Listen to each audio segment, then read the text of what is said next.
Assalamualaikum warahmatullahi wabarakatuh. Jumpa lagi dalam Tokoh Dunia Populer, referensi para tokoh dunia yang berisi tentang fakta dan etika. Jamendo.com.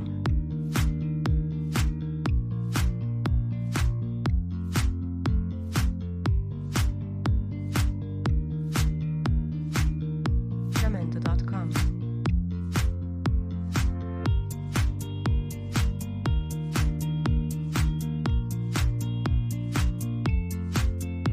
Bocah miskin di balik kesuksesan kedai kopi Starbucks. Siapa yang tidak kenal kedai kopi Starbucks yang fenomenal? Ternyata hanya sedikit yang tahu bahwa banyak cerita menarik yang tersembunyi di balik kesuksesan kedai kopi yang mendunia ini. Howard Schultz merupakan salah satu orang yang berada di balik kesuksesan Starbucks. Meskipun Schultz bukan pendiri utama Starbucks, tetapi kisah awalnya sangat inspiratif. Bermula dari karyawan biasa, hingga menjadi pemilik resmi Starbucks. Ia benar-benar memulai semuanya dari nol. Schultz berhasil melewati masa sulit dalam hidupnya kala itu. Howard Schultz lahir di Brooklyn, New York, tahun 1953. Orang tuanya pekerja biasa, tidak memiliki penghasilan besar. Ayahnya sempat bekerja sebagai seorang sopir truk dengan penghasilan yang minim. Schultz bahkan sempat menjadi tulang punggung dalam keluarga. Ketika ayahnya mengalami kecelakaan saat bekerja, usia 12 tahun, Schultz sudah bekerja sebagai loper koran. Hingga menjadi penjaga toko, di umur 16 tahun, Schultz menempuh pendidikan sampai SMA dan nyaris tidak melanjutkan pendidikan di perguruan tinggi karena tidak memiliki uang.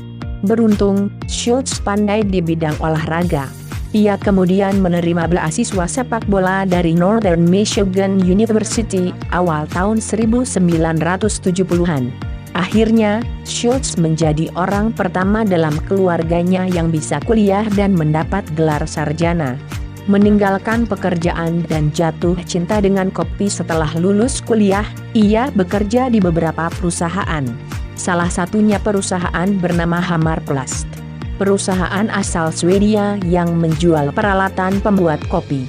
Sekitar tahun 1980-an, Schultz berkunjung ke salah satu kedai kopi yang menjadi pelanggannya di Seattle, Amerika Serikat. Ia penasaran karena kedai kopi itu sering memesan plastik kerucut, penyaring untuk membuat kopi, dalam jumlah banyak. Starbucks, kedai kopi yang didirikan oleh Jerry Baldwin, Gordon Booker, dan Zev Siegel saat itu masih kecil dengan kapasitas tempat yang terbatas. Meskipun Starbucks kala itu belum besar dan hanya memiliki beberapa kedai kopi saja, namun penjualannya tiap bulan menunjukkan peningkatan yang signifikan dan cukup bagus. Hal itulah yang membuat Schultz tertarik dengan Starbucks. Ia kemudian menghubungi salah satu pendiri Starbucks, Jerry Baldwin, lalu memohon untuk dipekerjakan di sana. Namun ia tidak langsung diterima saat itu. Baru sekitar 1 tahun kemudian, Schultz meninggalkan pekerjaan sebelumnya dan bekerja di Starbucks dengan posisi sebagai direktur pemasaran. Meski gaji yang ia terima lebih kecil dari perusahaan sebelumnya, Schultz tetap antusias. Ia semangat dan optimis bekerja di Starbucks karena melihat peluang yang cemerlang dalam bisnis kopi. Ketika baru mulai bekerja, Schultz saat itu tidak hanya menjual kopi namun juga biji kopi, serta produk seputar kopi. Tahun 1983, Howard Schultz mengunjungi Milan lalu kembali dengan membawa konsep baru, dan resep kopi latte serta cappuccino yang meningkatkan penjualan Starbucks sampai 3 kali lipat. Pada tahun 1985, Schultz sempat mengajukan konsep kafe baru ke Baldwin, yakni konsep yang terinspirasi oleh kafe yang ada di Milan, Italia. Namun usulan dari Schultz ditolak oleh Jerry Baldwin, alasannya karena mereka belum siap untuk menghadirkan konsep kafe seperti yang ditawarkan oleh Schultz. Akhirnya Schultz kemudian memutuskan untuk keluar dari Starbucks pada tahun 1985.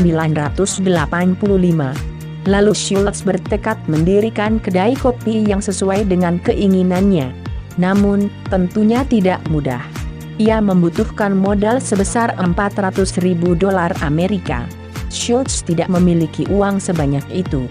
Karena Schultz optimis dan tidak menyerah, akhirnya ia berhasil mendapat modal dari pemilik Starbucks yang bersedia membantunya dan pinjaman dari bank. Di tahun 1987,